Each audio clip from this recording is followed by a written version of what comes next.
Continuamos con nuestra clase de escuela dominical y estamos en el Salmo 73. Entonces nuevamente vamos a leerlo para recordar lo que el Señor nos dice en este Salmo.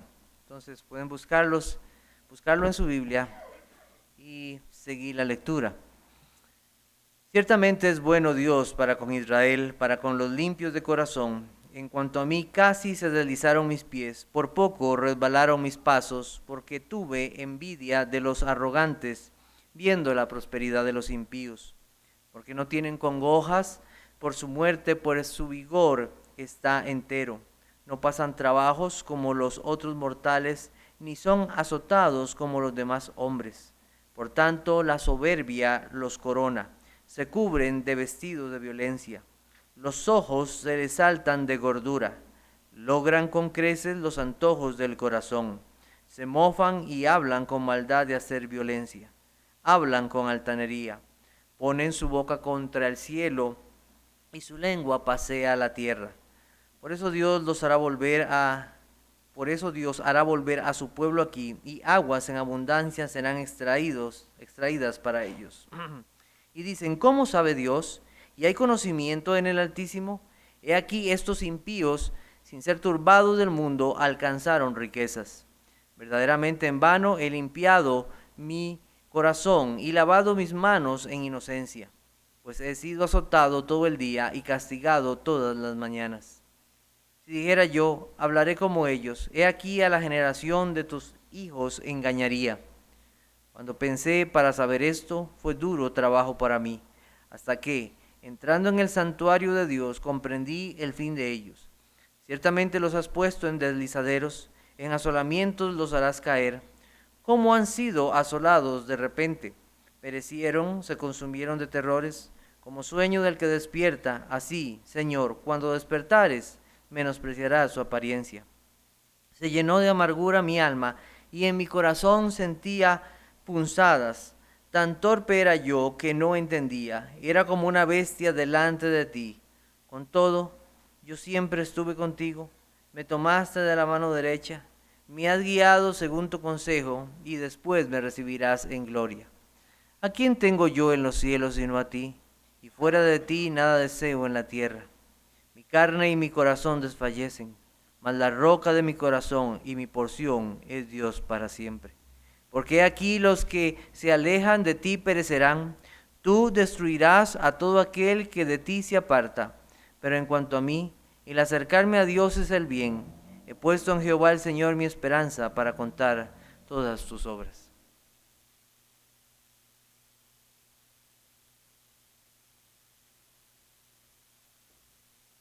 La semana pasada nos faltó un último punto de lo que estábamos viendo en relación a cuando Dios estaba dando una salida a Asaf al entrar a su presencia. Y una de las cosas que nosotros consideramos finalmente fue la necesidad de arrepentimiento. Y son muchos los pasajes en la Biblia que nos hablan acerca de esto. Vamos a buscar uno que está en el Salmo 51:17. Salmo 51:17.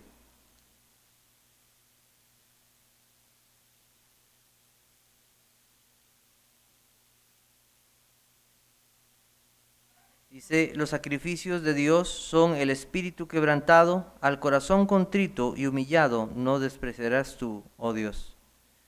Entonces Asaf, al entrar en el santuario, entendió y salió con una mente renovada.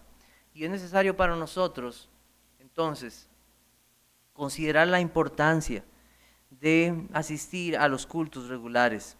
Hebreos capítulo 10, versículos 23 y 25 nos habla acerca de esto. Podemos leerlo juntos. Hebreos capítulo 10, versículos 23 al 25 dice, mantengamos firme sin fluctuar la profesión de nuestra esperanza, porque fiel es el que prometió. Y considerémonos unos a otros para estimularnos al amor y a las buenas obras, no dejando de congregarnos, como algunos tienen por costumbre, sino exhortándoos, y tanto más cuando veis que aquel día se acerca. ¿Qué necesidad tiene el pueblo de Dios de reunirse? Es un llamado de Dios a cada uno que ha sido salvado. La meta entonces no es solo asistir, sino mantener firme esa esperanza. La meta es avanzar en fe en Dios. Entonces continuamos ya en esta mañana con el tema que traemos para este día. Entonces el tema para esta mañana es la necedad de la envidia. Versículos 17 al 20, hasta que entrando en el santuario de Dios comprendí el fin de ellos. Ciertamente los has puesto en deslizaderos, en asolamientos los harás caer. ¿Cómo han sido asolados de repente? Perecieron, se consumieron de terrores, como sueño del que despierta. Así, Señor, cuando despertares, menospreciarás su apariencia. Entonces nosotros, como dije, la semana pasada vimos cómo Dios, en su misericordia, mostró a Asaf la necedad de aquellos que le ignoran y le rechazan. Asaf recibió un entendimiento acerca de su condición, fue humillado. Además pudo, por la gracia de Dios, comprender cosas acerca de Dios y acerca del fin de los necios. Asaf no fue solo a un monte a reflexionar, no fue y consultó a sus amigos a ver qué le decían. Él no buscó en algunos libros antiguos a ver qué encontraba, no, sino que fue al lugar donde está Dios y donde su palabra es expuesta. Ese es el lugar correcto. Escuchar la voz de Dios. Como nosotros mencionamos la semana pasada, ya no hay un tabernáculo, ya no hay un templo esplendoroso. El Señor es el templo y la gloria del templo, pero asimismo también el Señor habla de la casa de Dios, el pueblo de Dios, el lugar donde Dios visita a su pueblo. ¿Y qué lugar puede ser ese más maravilloso? La reunión del pueblo de Dios, como aquel día cuando el Señor Jesucristo resucitó y se presentó ante sus discípulos y levantado con poder, confirmó aquella salvación que había sido prometida. Entonces el ejemplo de Asaf nos debe llenar de esperanza. Hay una bendición especial para el pueblo de Dios cuando se acerca a ese lugar de reunión. Hay una bendición especial para aquellos que con deseo le buscan para humillarse y ser enseñados por Él en su día. Entonces hay una bendición especial. Es un gozo poder ver estas cosas en la palabra de Dios. No solo para el pecado de la envidia es necesaria la reunión y la exposición a la palabra de Dios, no, sino para cualquier pecado. Cualquier pecado necesita ser amonestado y necesitamos conocer lo que Dios dice acerca de nuestro pecado y la esperanza que hay en él. Asaf pasó de saber que Dios es bueno a comprobar que realmente es bueno, porque una cosa es que usted pueda saber, pero otra cosa es que usted pueda estar convencido de esa realidad y de esa verdad. Pues así Asaf fue convencido por la gracia de Dios. Todo en aquel lugar que Asaf entró lo hizo comprender la presencia de Dios. Un lugar increíble que reflejaba la presencia de Dios, pero más que eso, como nosotros mencionamos la semana pasada, lo que él necesitaba era la palabra de Dios en su vida, y fue a eso a lo que él fue expuesto. Era entender la voluntad del Señor, lo que él más necesitaba, más que cualquier otra cosa, y eso nos hace un recordatorio. ¿De qué sirven? ¿De qué sirven templos o edificios maravillosos si falta la palabra de Dios? ¿De qué sirven? Se puede estar en el lugar más esplendoroso, con las mejores sillas, con el mejor audio, con las mejores imágenes, con las mejores condiciones de comodidad que usted se puede encontrar. Pero si la palabra de Dios no es predicada fielmente, si todo el consejo de Dios no es predicado, ¿de qué sirve? Asaf encontró en la palabra de Dios consuelo para su vida. Y eso es lo que necesitan las personas. El hermano Henning, de donde estamos tomando el estudio para este Salmo 73, nos invita a mirar en estos pasajes que acabamos de leer al inicio, lo necio de la envidia al considerar lo vano que es. ¿Hay sabiduría en anhelar las riquezas que otros tienen? ¿Hay realmente algo valioso en querer tener lo que aquellos hombres malvados tenían? Y eso es lo que veremos en esta mañana, la necesidad de poner la esperanza en las riquezas de este mundo. Vamos a buscar en nuestras Biblias Proverbios capítulo 30, versículos 7 al 9. Proverbios 30, versículos 7 al 9.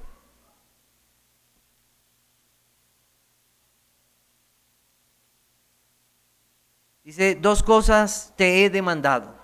No me las niegues antes que muera. Vanidad y palabra mentirosa aparte de mí. No me des pobreza ni riqueza. Manténme del pan necesario. No sea que me sacie y te niegue y diga, ¿quién es Jehová? O que siendo pobre hurte y blasfeme el nombre de mi Dios.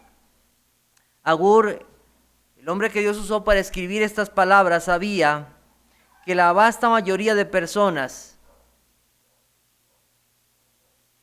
esa riqueza extrema, no es una ayuda hacia una buena relación con Dios, sino que en la mayoría de los casos a los hombres los distrae y desvía sus corazones de lo que verdaderamente es prioritario para el alma. En la mayoría de las ocasiones, una vida de plenitud y de ateísmo práctico van de la mano. Otra vez, en la mayoría de las ocasiones, una vida de plenitud y ateísmo práctico van de la mano. No niegan a Dios directamente con sus palabras, pero el tener tantas cosas los hace a ellos alejarse totalmente de Dios y confiarse en sí mismos. Cristo nos habla de esta condición. Vamos a buscar Mateo capítulo 18, versículos 18 al 27. Mateo capítulo 18. Versículos 18 al 27. Dice, de cierto digo que todo lo que atéis en la tierra será atado en los cielos.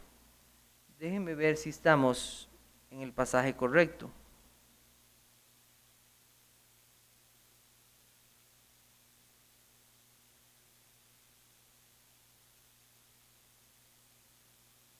Vamos a buscar otro que está en Marcos 10:25, creo. Marcos 10:25. Tal vez ahí, creo que la cita está mal. Marcos capítulo 10, versículo 25.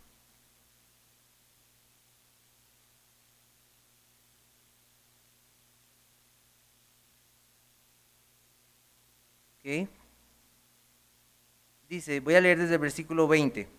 Dice, él entonces respondiendo le dijo, maestro, todo esto lo he guardado desde mi juventud. Entonces Jesús mirándole le amó y le dijo, una cosa te falta.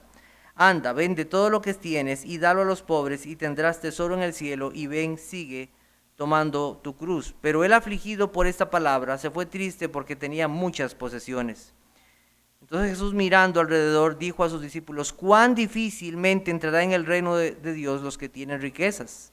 Los discípulos se asombraron de sus palabras, pero Jesús respondiendo volvió a decirles, hijos, cuán difícil es entrar en el reino de Dios a los que confían en las riquezas. Más fácil es pasar un camello por el ojo de una aguja que entrar un rico en el reino de Dios. Ellos se asombraban aún más, diciendo entre sí, ¿quién pues podrá ser salvo? Entonces Jesús mirándolos dijo, para los hombres es imposible, mas para Dios no, porque todas las cosas son posibles para Dios. Comenta John Flavel sobre el cuidado que debemos tener en tiempos de prosperidad. Dice así, muy pocos de los que viven en los placeres de este mundo escapan a la eterna perdición. Es más fácil, dice Cristo, que un camello pase por el ojo de una aguja que el rico entre en el reino de Dios. ¿Qué peligro entonces tenemos en las riquezas? Primera de Corintios 1:26 dice, pues mirad, hermanos, vuestra vocación, que no sois muchos sabios según la carne, ni muchos poderosos, ni muchos nobles. De forma general, la Escritura nos dice que pocos serán salvos, pocos serán salvos. Entonces nosotros tenemos una buena razón para temblar cuando escuchamos estas cosas. Y nos dice que aún en medio de estos hombres con sus riquezas, aún más pocos serán salvos. En un tono de burla hacia los cristianos, el emperador romano Juliano II dijo lo siguiente, al quitarle los bienes a los cristianos en aquel tiempo, dijo que al hacer esto los hacía más aptos para el reino de los cielos. Qué interesante, ¿verdad? En un tono de burla, y es cierto, muchas veces. ¿Cuántas veces las riquezas alejan a los hombres de una verdadera fidelidad a Dios? Los cristianos reciben dos tipos de bienes.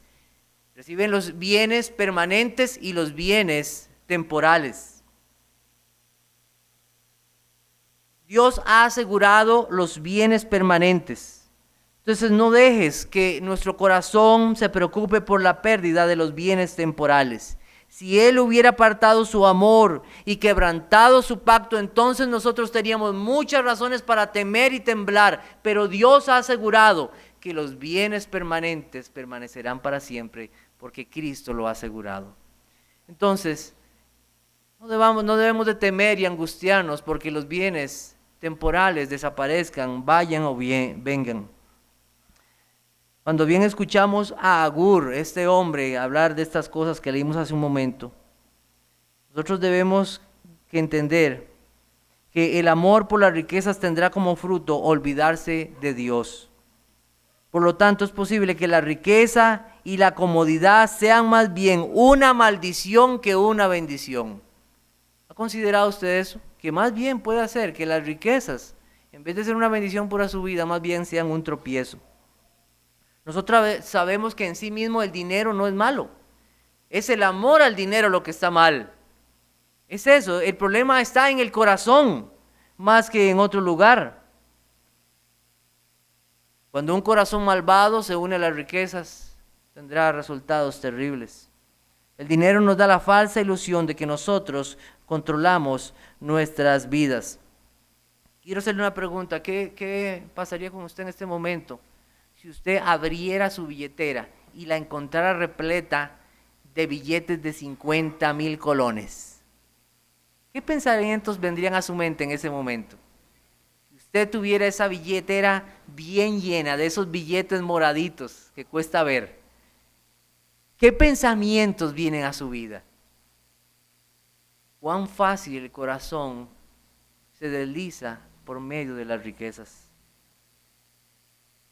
En unos momentos nos convertiremos en arquitectos de nuestras propias vidas. Voy a hacer esto, voy a hacer lo otro, voy a hacer aquí, voy a hacer allá. Pronto el dinero nos aleja de que todo viene de Dios y que no hay nada que nosotros podamos hacer si no está en la voluntad del Señor.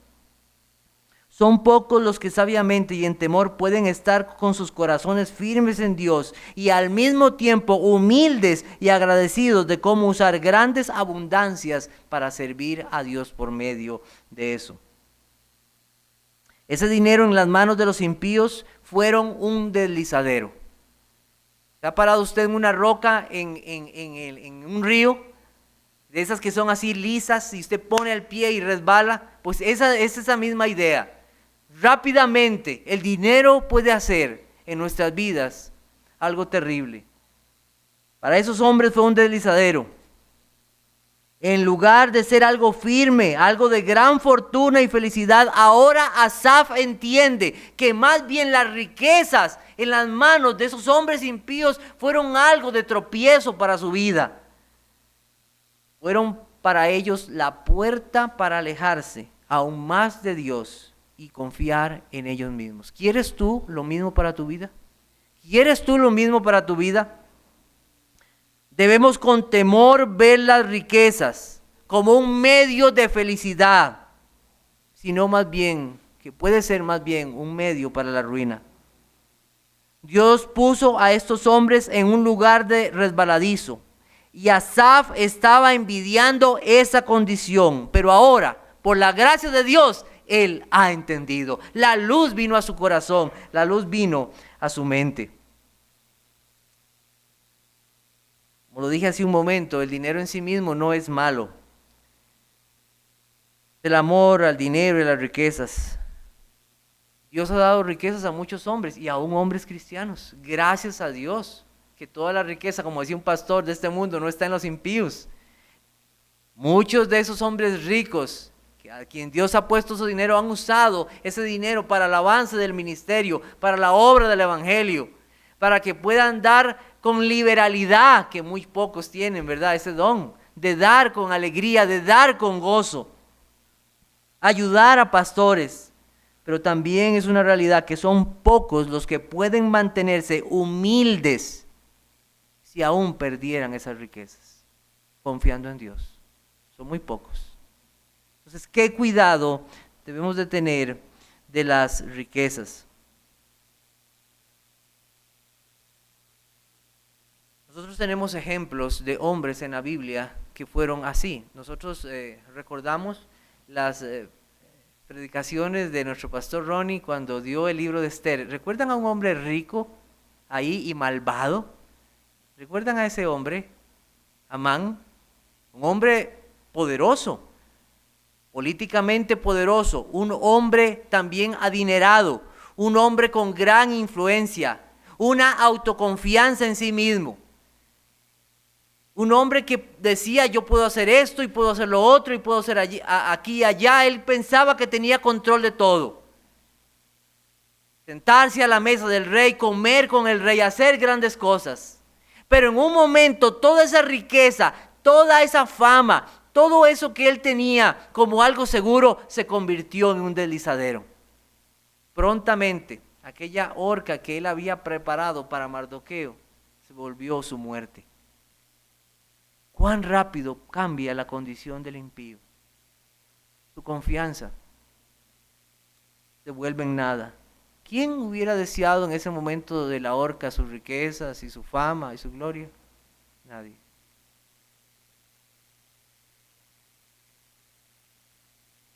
Cinco engaños de la envidia. La envidia cómoda y fácilmente engaña el corazón en cuanto a su verdadera condición espiritual. Porque no tienen congojas por su muerte, por su vigor está entero. Decía el pastor Steve Henning lo siguiente: debemos ser cuidadosos de glorificar o exaltar aquello que tiene el propósito de ser un castigo o un llamado a considerar la eternidad. Vamos a buscar unos pasajes, o quiero leerlos para ustedes. Romanos 5:12. Vamos un poco apresurados con el tiempo. Dice: por tanto, como el pecado entró en el mundo por un hombre y por el pecado la muerte, así la muerte pasó a todos los hombres por cuanto todos pecaron. Otro pasaje más, Hebreos 9:27, y de la manera que está establecido para todos los hombres que mueran una sola vez y después de esto el juicio. Aquí vemos ambas cosas: cómo vino la muerte por la desobediencia y la condición eterna después de la muerte. Comenta también el pastor San Juan lo siguiente: la muerte es una perversión del orden creado por Dios, parte de las ruinas que la caída del hombre produjo en la creación perfecta de Dios. Como tal, es algo antinatural, en el sentido más preciso de la palabra. Es algo malo. La muerte, el evento físico más horrible concebible, es el símbolo del infierno, la calamidad más espantosa que debe enfrentar cualquier persona. ¿Ha escuchado usted personas decir: es que la muerte es algo natural, es que es el proceso natural de la vida? Mire, no es así. La muerte tuvo razón en la desobediencia de Adán. Todos los hombres sufrimos la muerte por causa del pecado. No es algo natural, no es el orden creado por Dios. Esa es la mentira del diablo. El diablo quiere que creamos esa mentira, que es algo natural. Cuando una persona se acerca a la muerte, en su conciencia sabe que hay algo que no es normal. Terrores vienen a su corazón y a su vida, porque sabe que no es algo natural. No es como ver morir un animal. No, hay un alma. Se presentará delante de Dios y todo su ser un día. Deuteronomio 32:25. Deuteronomio 32:25.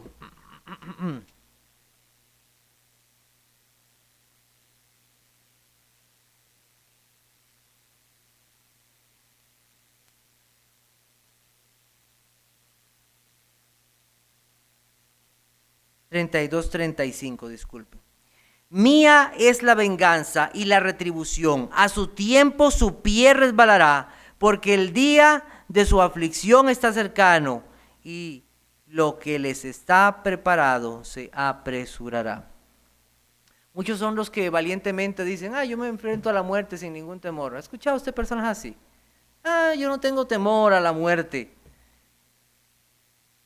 Pero no es así. No es así. Hay una realidad. Esos que dicen que son valientes, esos que dicen que yo puedo enfrentarme, que yo tengo, que no hay problema, tienen un grave problema en sus vidas. Ellos son pobres y necesitados delante de Dios. y están totalmente ajenos a la realidad de Dios y a lo que les espera. Inconscientes del precipicio que les espera, están en un deslizadero. Y lo que les está preparado se apresura, dice la Biblia. Sus riquezas no les alcanzarán en ese día. Estos son los reprobados que no meditan en Dios y reciben la pendiente resbaladiza de la riqueza como su herencia. Pero en realidad nosotros vemos el otro lado, que es la herencia del creyente. Dice 1 de Pedro 1:4, en la versión internacional: y recibamos una herencia indestructible, incontaminada, inmarcesible. Tal herencia está reservada en el cielo para ustedes. Vean totalmente, consideren la verdadera naturaleza de lo que es una vida próspera. Cuando caigan, como sucederá, caerán en el pozo de la destrucción, serán como el rey Belsasar, serán pesados en balanza y serán hallados faltos, dice la Biblia. Segundo, las riquezas engañan los corazones con respecto a la naturaleza del amor de Dios. ¿Cuántas hay personas que dicen: ay, es que un Dios de amor no va a hacer esto? Un Dios de amor no va a hacer esto. Vamos a leer el Salmo 94, versículos 1 al 11. Salmo 94, versículos 1 al 11. Dice Jehová, Dios de las venganzas, muéstrate, engrandécete, oh juez de la tierra. Da el pago a los soberbios. ¿Hasta cuándo los impíos? ¿Hasta cuándo, Jehová, se gozarán los impíos? ¿Hasta cuándo hablarán cosas duras y se vanagloriarán todos los que hacen iniquidad? A tu pueblo, Jehová, quebrantan y a tu heredad afligen. A la viuda y al extranjero matan y a los huérfanos quitan la vida. Y dijeron: no verá ni entenderá el Dios de Jacob. Entended, necios del pueblo, y vosotros fatuos, ¿cuándo seréis sabios? El que hizo el oído no oirá, el que formó el ojo no verá, el que castiga a las naciones no reprenderá. ¿No sabrá el que enseña al hombre la ciencia? Jehová conoce los pensamientos de los hombres, que son vanidad. Palabras duras, pero palabras verdaderas. Asaf escribió: Dios, al despertarse, menospreciará su apariencia. La palabra basá en hebreo indica un total desprecio, algo indigno de afecto y respeto. Nosotros recordamos el evento cuando Goliat y David se enfrentaron, y cuando Goliat vio a David, lo despreció. Ese pequeñito, ese hombre que nada, un desprecio, lo consideró como nada. De igual manera, los impíos delante de Dios serán considerados como nada. No se puede negar la Escritura. La Biblia es clara en decir esto: algo indigno de afecto y de respeto. Escribió Jonathan Edwards, aquel famoso teólogo, en el sermón Pecadores en las manos de un Dios airado: Dios tendrá repulsión a la mera vista de los impíos. Ellos son 1000 veces más detestables a su vista que la serpiente más venenosa lo es a la nuestra. Viene un día cuando Dios dirá a los impíos: apartaos de mí. Él los rechazará. Su mera apariencia será suficiente para que Él los expulse de su vista. Eso es cierto, así sucederá. Dice el Salmo 5:6: destruirás a los que hablan mentira, al hombre sanguinario y engañador abominará Jehová. No nos dejemos engañar. Dios odia el pecado y al pecador. No se puede separar esto. Y Dios destruirá a todo aquel que no se arrepiente. A todo pecador que vive en sus pecados, se goza de ellos. Algo que se dice muchas veces es que el Dios del Antiguo Testamento no es el mismo Dios del Nuevo Testamento, que el Dios del Antiguo Testamento es un Dios de ira y que el Dios del Nuevo Testamento es un Dios de amor. Eso es una realidad que algunos han querido creer, pero es una mentira. No es diferente. El Dios del Antiguo Testamento es igual al Dios del Nuevo Testamento. Es el mismo Dios, es un Dios eterno, es un Dios que no cambia. Jesús dijo: yo y el Padre uno somos. No hay una diferencia. De hecho, y ahora lo vamos a ver más adelante, una de las personas que más habló del infierno, aún más que el cielo, fue el mismo Señor Jesucristo. Él habló más del infierno que del cielo. Él, Jesucristo, vendrá como juez. Y un día Él mismo destruirá al impío.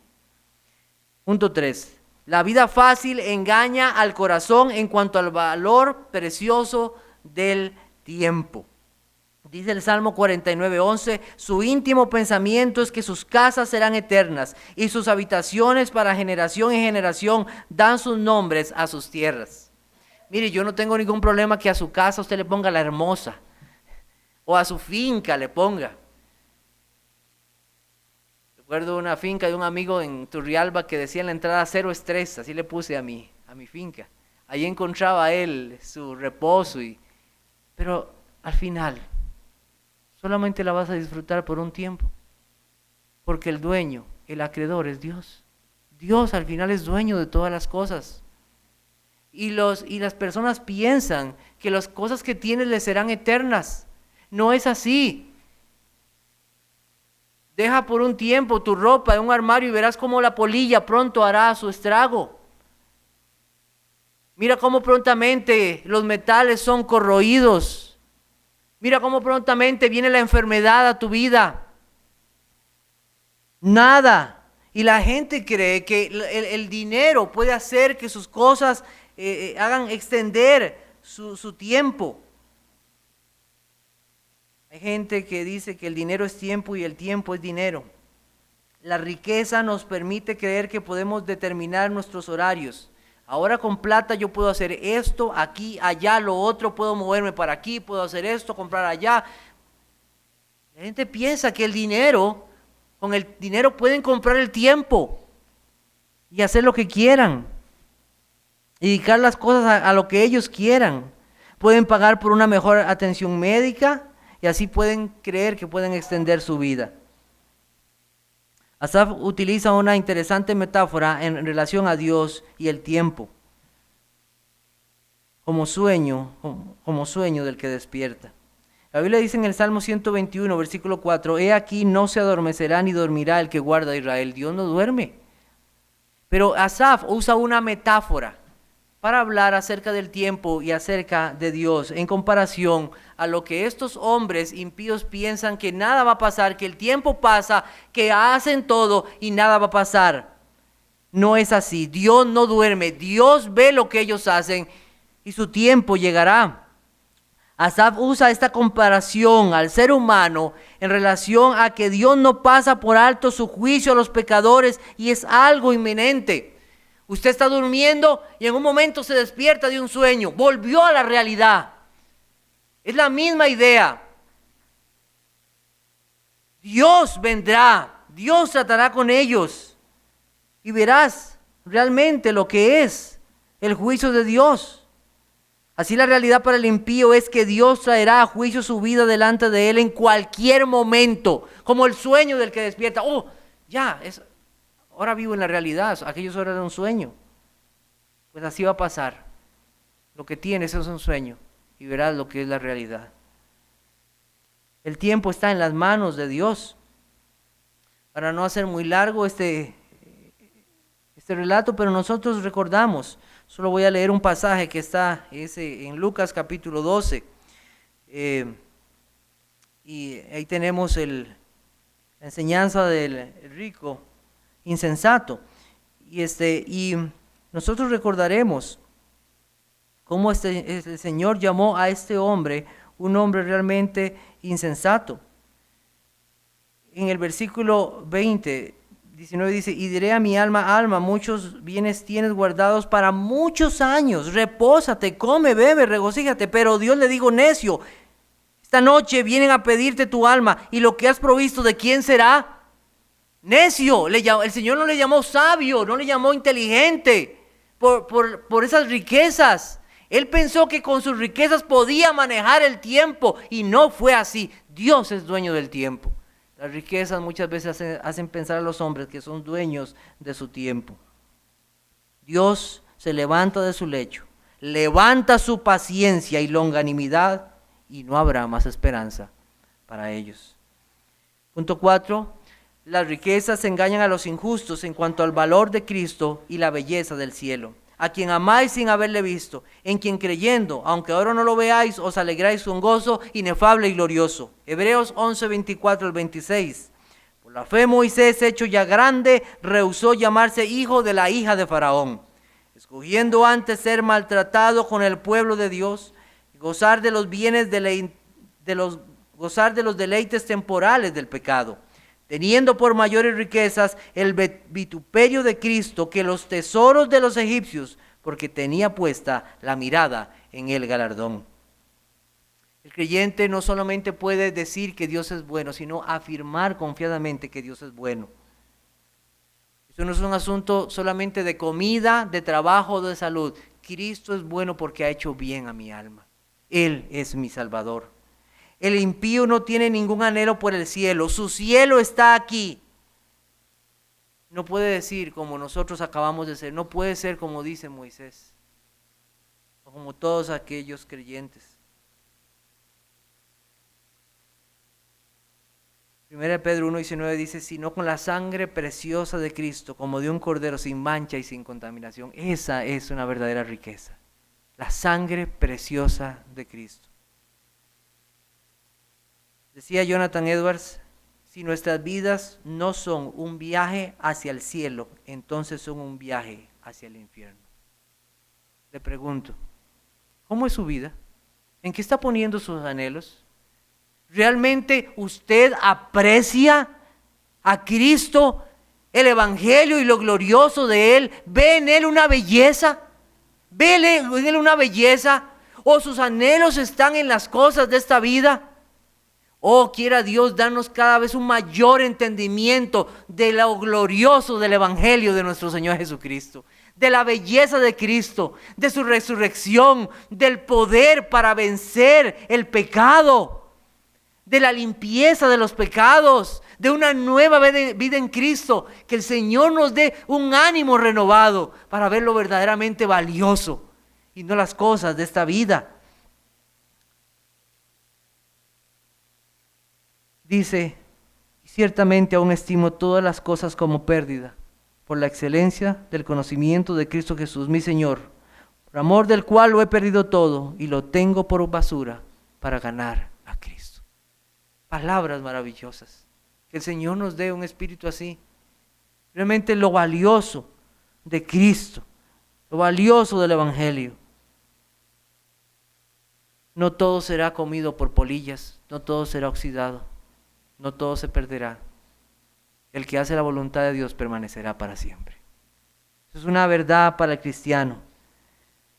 El viaje de la vida para el impío es un disfrutar de esta vida. Pero para el creyente, que es un peregrino, se abstiene de todo aquello que le impida llegar a su Señor.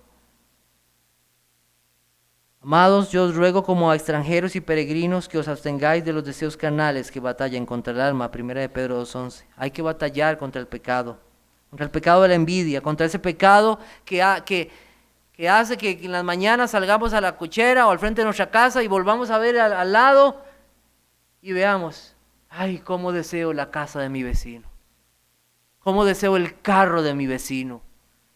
El Señor nos libre de tales cosas. Que veamos en Cristo algo maravilloso. Si el Señor quiere darnos cosas, amén. Por medios justos, amén. Pero no pongamos la esperanza, no nos anhelemos, no lleguemos a la angustia, a la desesperación.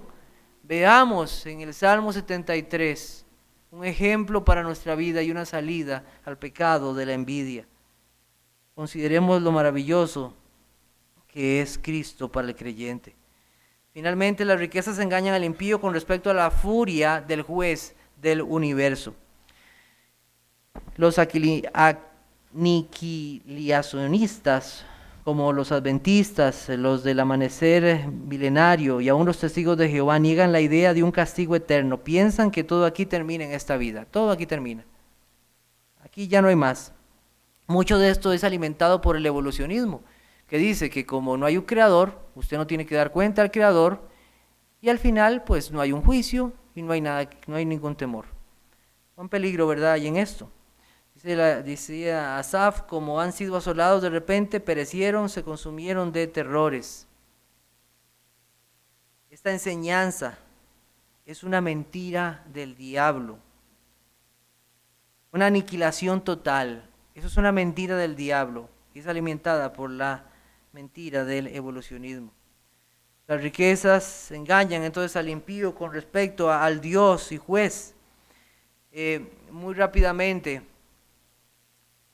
quedará para la próxima semana, en Israel había un valle a donde era llevada toda la basura. Ahí se quemaba todo. Ese valle era un lugar inmundo. Fue usado por un tiempo por los impíos para quemar a sus hijos. El escupitajo, un lugar de maldición, de desprecio. Cristo usó ese lugar como un símbolo de la realidad que sería el infierno. La próxima semana voy a repetir estas palabras y decirlas tal vez como las dijo Sproul, pero él dijo lo siguiente: si todos los símbolos que encontramos en la Biblia acerca del infierno, el crujir de dientes, el gusano que no muere, las tinieblas, la llama que no se apaga, si esos son símbolos, porque los símbolos se usan para mostrar una realidad, si estos son símbolos de lo que es el infierno, cuán terrible entonces será la realidad del infierno. Quiera Dios que nosotros acudamos a Cristo y encontremos en Él nuestra única salvación, nuestra única esperanza y nuestra única vida. Señor les bendiga, continuaremos a las 10:15.